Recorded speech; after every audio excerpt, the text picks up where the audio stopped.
गुरुर् ब्रह्मा गुरुर्विष्णू गुरुर्देवो महेश्वरा गुरुर् साक्षात् परब्रह्म तस्मै श्री गुरुवे नमः.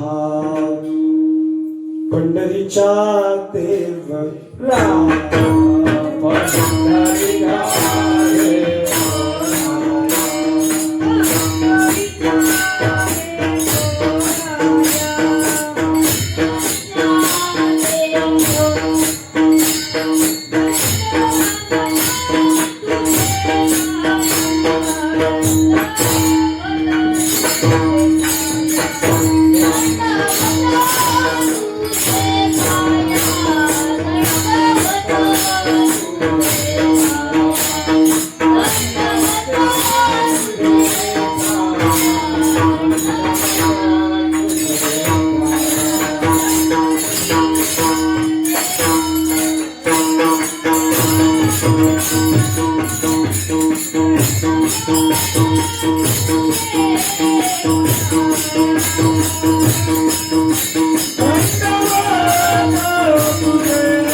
पंढरीच्या देवराया दंडवत तुझे पाया. अलंकापुरम्य सिंहासनस्थं पद्मपूजितेजं स्फूर्ति प्रदेशं वैधीन्द्राणि देवस्तदास्तु यमानौ समाधिस्थमूर्ते भजे ज्ञानदेवम्. ओम नमो ज्ञानेश्वरा करुणाकरा दयाळा तुमचा लाभलो पावन झालो चराचरी. कृष्णाष्टकम म्हणायचं. भजे व्रजे कमंडनम समस्त पाप खंडनम स्वभक्त चित्तरंजनम सदैव नंदनंदनम. भजे व्रजे कमंडनम समस्त पाप खंडनम सुभक्त चित्तरंजनम सदैव नंदनंदनम. सुचित्त उच्च मस्तकम सुनाद वेणुमस्तकम अनादरासागरम नमामि कृष्णनागरम नमामि कृष्णनागरम नमामि कृष्णनागरम. मस्तक हे पाया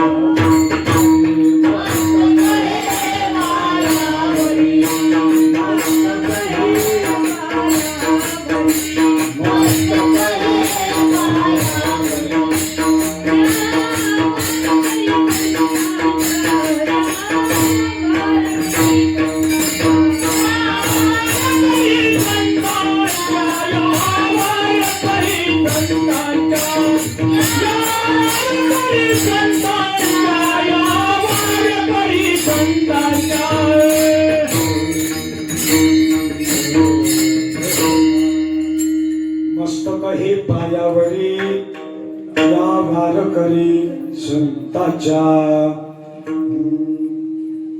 जगे कैसा भगवा स्थिरावला जिजाऊच्या पोटे ज्याचा जन्म झाला. आज आहे ज्याची अजरामर कीर्ती. नमस्कार माझा शिवछत्रपती मूर्ती. धन्य जिजाऊची कुशी वीर जन्मले छत्रपती.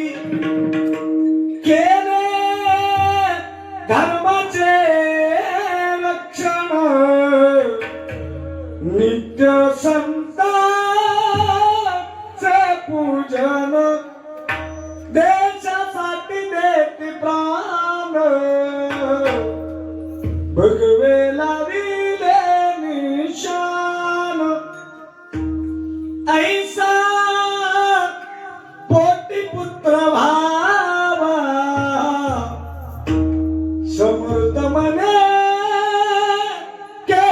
सेवा विठ्ठला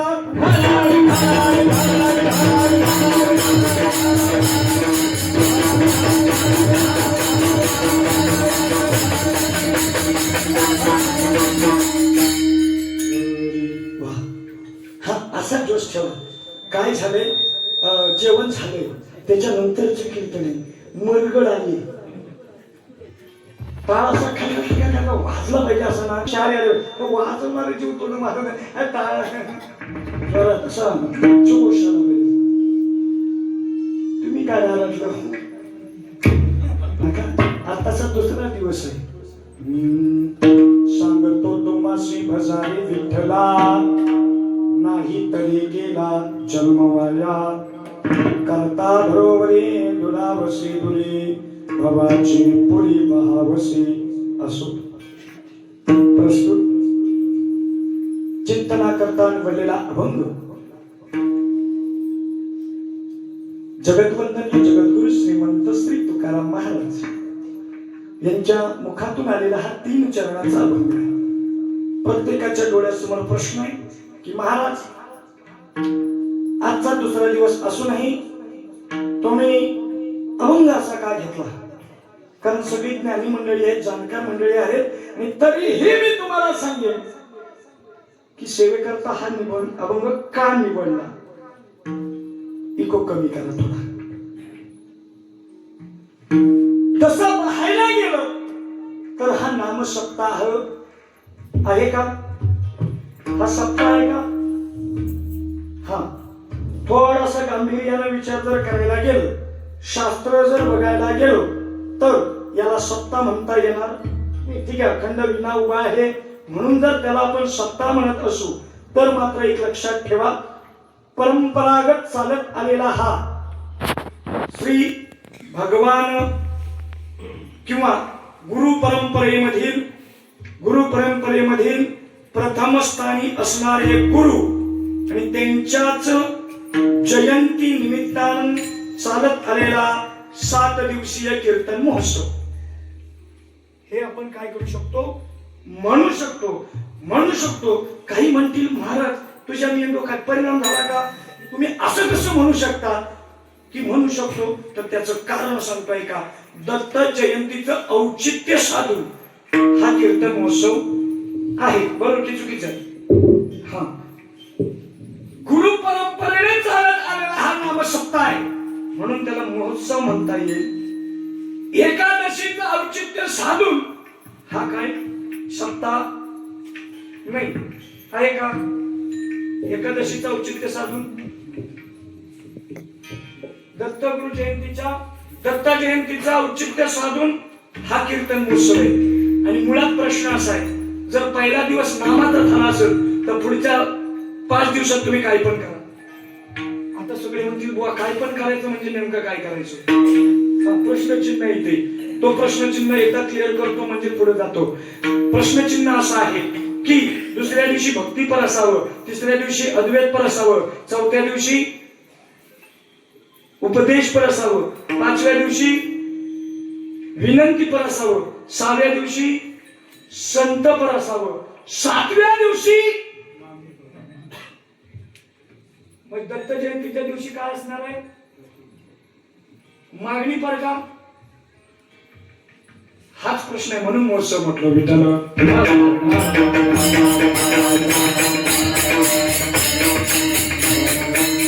प्रतिवर्षाप्रमाणे परंपरागत चालत आलेला हा नामसप्ताह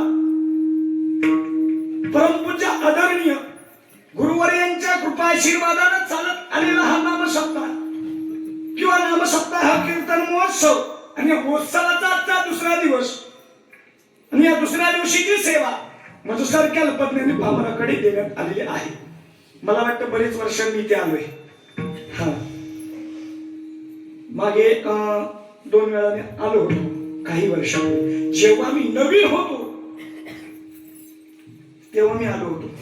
त्याच्यानंतर परत एकदा मध्ये आलो होतो तेव्हा तुम्ही होतो सगळ्या सप्त्याला. पण आता त्यातली अर्धी मंडळी गायब आहे. हा मागच्या वेळेला जेव्हा आली तेव्हा चिकन मंडळी गायब आहे. पण सांगू काय गायब असू दे पण ही काही मनापेक्षा कमी कारण म्हणून सांगून नाही का, जिथं शुद्ध भाव आहे तिथं काही करायची गरज नाही हो. तुकोबा राजाने दगडाचे ताळ करून देवाचं भजन केलं. फक्त